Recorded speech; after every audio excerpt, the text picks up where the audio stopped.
Hindi kayo maniniwala sa pating na ito. Maliit lang siya, pero kayang-kaya niyang kagatin ang mga pinakamalaking nilalang sa karagatan. From great white sharks, orcas, hanggang sa pinakamalaking hayop sa buong mundo, ang blue whale.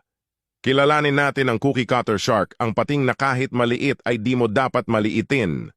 Ang cookie cutter shark o tinatawag ding cigar shark dahil sa hugis nitong parang tabako ay isang maliit na pating na mula sa pamilyang Dalatidae. Lumalaki lang ito ng mga 16 inches. Pero huwag kayong magpalinlang sa liit nito. May kakaiba itong paraan ng panghuhuli ng pagkain. Mayroon itong bilog na bibig na parang suction cup at punong-puno ito ng matatalas na ngipin. Kapag natipuhan niyang kagatin ang isang mas malaking nilalang, didikit siya gamit ang kanyang bibig at iikot ang katawan niya para makakuha ng bilog na kagat mula sa kanyang biktima.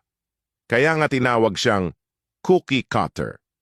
Kasi parang cookie ang hugis ng sugat na iiwan niya. Pero hindi lang mga hayop ang naaatake niya. Alam niyo ba na noong Cold War, may ilang submarino ng US Navy ang napinsala dahil sa mga kagat ng cookie cutter shark? Akala pa nga ng mga Navy noon isang bagong armas ng Soviet Union ang may gawa ng pinsala, pero ang totoo, isang maliit na pating lang pala.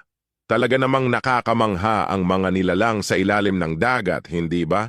Isang maliit na pating, pero kaya niyang takutin ang mga pinakamalalaking hayop at pati na mga submarino. Kayo nakakita na ba kayo ng cookie cutter shark? I-comment mo sa baba kung saan ito.